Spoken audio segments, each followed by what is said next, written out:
दिल्ली में मुसलमानों का हल्ला बोल देखने को मिल रहा है।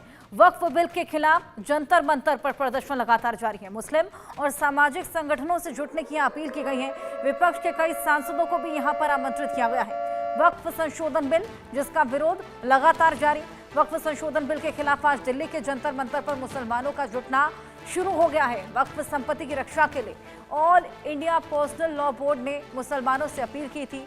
इस बिल के विरोध में जंतर मंतर पर पहुंचे AIMPLB ने कहा कि all India Muslim personal law board Bharat के मुसलमानों को आवाज देता। पोस्टर जारी कर कहा गया कि हम भारतीय मुसलमानों को ये एहसास है कि वक्फ संशोधन बिल अब काफ को हड़पने की एक सोची समझी साजिश है, जिसे किसी भी रूप में स्वीकार नहीं किया जाएगा। ऐसे में मिल्लत-ए इस्लामिया वक्फ संशोधन बिल को खारिज करता है और देखिए उसी कड़ी में यहाँ पर प्रदर्शन शुरू हो गया है।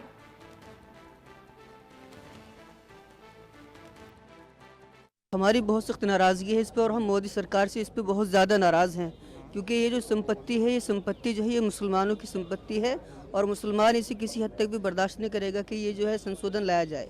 हम मांगे बस ये रखेंगे कि जो बिल लाया गया है इसको फ़ौरन वापस किया जाए। इसको लाने की कोई गुंजाइश ही नहीं है हिंदुस्तान में। हम रमज़ान के महीने में जो है रमज़ान से हैं, कुछ खा पी भी नहीं सकते और ऐसी दोपहरी में और गर्मी में हम इस कुर्बानी को उठाने के लिए, बर्दाश्त करने के लिए, सब कुछ करने के लिए तैयार हैं, लेकिन हर हाल में ये बिल वापस होना चाहिए। तो वक्फ संशोधन बिल का विरोध लगातार जारी है। ऐसे में जंतर मंतर से हमारी सहयोगी मेहंदी गर की रिपोर्ट आपको दिखाते हैं। वक्फ बिल को लेकर जंतर मंतर पर एक बड़े प्रदर्शन की तैयारी के लिए मुस्लिम समुदाय और संगठन पहुंच चुके हैं और फिलहाल हम मौके पर मौजूद हैं और तस्वीरें आप देख सकते हैं कि किस तरीके से यहां पर जो लोग जमावड़ा है वो लगना शुरू हो चुका है और 10 बजे से ये जो प्रदर्शन है वो शुरू हो जाएगा, जहां पर जितनी पॉलिटिकल पार्टीज़ हैं या फिर मुस्लिम समुदाय और संगठनों के दूसरे लोग भी पहुँचना शुरू हो जाएंगे। बड़े नेता यहाँ पर पहुँचेंगे और साफ तौर पर पर्सनल लॉ बोर्ड की तरफ से एक नोटिस जारी किया गया, एक पोस्टर जारी किया गया, जब सभी समुदायों को इकट्ठा होने के लिए जंतर मंतर पर कहा गया और साफ तौर पर वक्फ बिल को काला कानून यहाँ पर जितने लोग हैं उनके द्वारा बताया जा रहा है। लोगों के पास चलते हैं, क्या मांगे हैं, किस वजह से ये प्रदर्शन हो रहा है और सरकार से क्या उम्मीद लगाकर बैठे हैं, इस सभी पर बातचीत लोगों से भी करते हैं। सर, ये जो वक्फ बिल है उसको लेकर आज आप लोग इतना बड़ा प्रदर्शन कर रहे हैं, दूसरे समुदाय और संगठनों के लीडर्स भी यहाँ पर पहुंचेंगे, सरकार से उम्मीद क्या है और क्या कहना चाहते हैं? मैं ये देंगे जवाब इसका। हम तो अपने हक के लिए आए हैं, अपना हक लेंगे।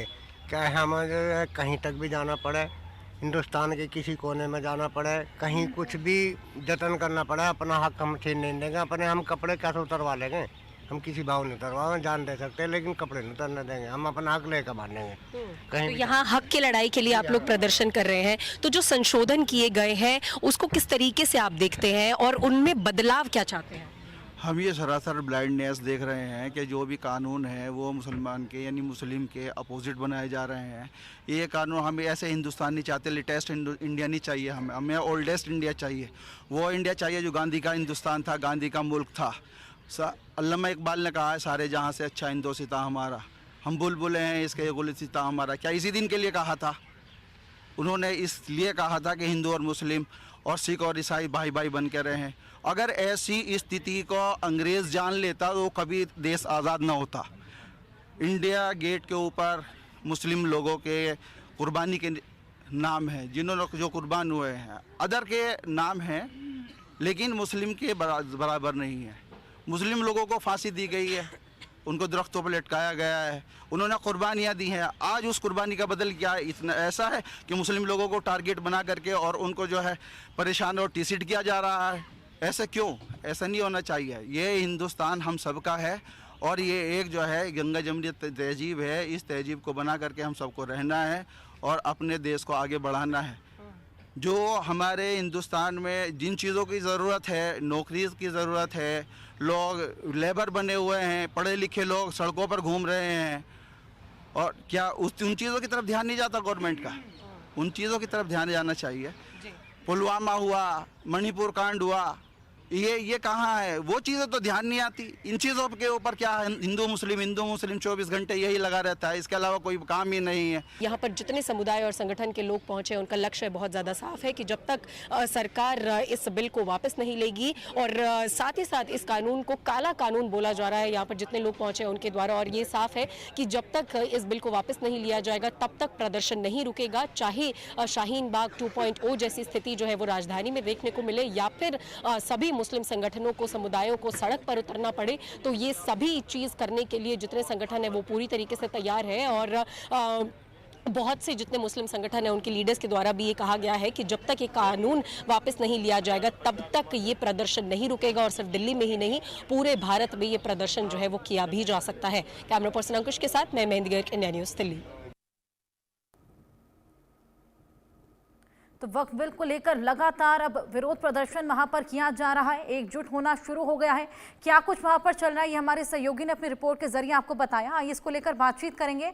राकेश पोदार जी प्रवक्ता हैं बीजेपी के, हमारे साथ जुड़ गए हैं। जावेद अंसारी जी, आचार्य डॉक्टर मोहित और एडवोकेट शोएब हमारे साथ जुड़ गए हैं। मेहंदी के पास भी चलेंगे। मेहंदी जंतर मंतर से लगातार हमें तस्वीरें दिखा रही हैं। पोदार जी, सबसे पहले मैं आपके पास आऊंगी। ये मंजर देख के तो ऐसा ही लग रहा है कि एक बार फिर से शाहीन बाग 2.0 होता हुआ नजर आ रहा है। देखिए, इस बात को जानने की जरूरत है कि वक्फ बोर्ड है क्या। वक्फ बोर्ड का जो संशोधन जीपीसी से जो बैठक हुई, बैठकों में संशोधन किया गया, उसमें वक्फ बोर्ड राज्य सरकार और केंद्र सरकार मिलकर एक परिषद बनाना चाहती है। वक्फ बोर्ड की संपत्तियां सर्वेक्षण कराना चाहती है। वक्फ बोर्ड की संपत्तियां वार्षिक बजट में लाना चाहती है। जो 12,000 करोड़ का बजट आएगा उसमें किसका लाभ होगा? मुस्लिम भाइयों का लाभ होगा, जो मदरसे में पढ़ने वाले बच्चे उनका लाभ होगा, मस्जिदें बनेंगी। और उसके बाद मैं कहना चाहता हूं, वक्फ बोर्ड की संपत्तियों पे जो आक्रमण लोगों ने किया हुआ है उसको हटाने की बात हम लोग कर रहे हैं। और इसमें एक और की बड़ी बात करना चाहते हैं, वक्फ बोर्ड जो हम बनाना चाह रहे हैं उसमें महिलाओं को लाना चाह रहे हैं कि ताकि महिलाओं की उसमें भागीदारी हो, युवाओं की भागीदारी हो, स्वरूप एक अच्छा बनाया जाए ताकि वक्फ बोर्ड अच्छा से चले। लेकिन यहाँ अपने देश के कानून में और राशिद अलवी जैसे लोग जो कहते हैं कि शाहीन बाग बनना चाहिए, तो उनको तो पता नहीं कि वक्फ बोर्ड में क्या बेनिफिट हो सकता है। अपने मुसलमान भाइयों को समझाना चाहिए, उनको बताना चाहिए कि इसमें फायदा है, नुकसान कोई नहीं है। आपके आगे बढ़ाने की बात कर रहे हैं। असदुद्दीन साहब कहते हैं कि मस्जिद कब्जा हो जाएगा, दरगाह कब्जा हो जाएगा। बताइए, वक्फ बोर्ड में कहां लिखा है कि मस्जिद कब्जा हो जाएगा, दरगाह कब्जा हो जाएगा, कब्रिस्तान कब्जा हो जाएगा, मदरसा कब्जा हो जाएगा? कैसी कैसी बातें करते हैं। इमरान सोलंकी जी वो कहते हैं कि वक्फ बोर्ड की संपत्तियां 125 है, जिसमें संसद भवन को भी कहा गया, ईडन गार्डन को बोला गया, और उसके बाद इलाहाबाद हाई कोर्ट को बोला गया। उसके बाद हम आर्मी के जो फोर्ट विलियम है उस पर भी कहते हैं।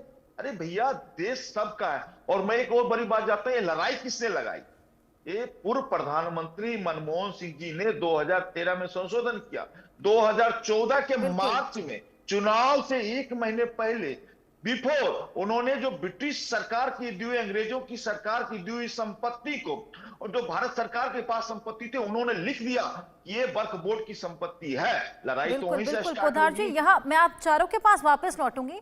हम आपको सबसे पहले तो समझाएं कि मैं एक चीज और बता देना चाहता हूं शर्मा जी।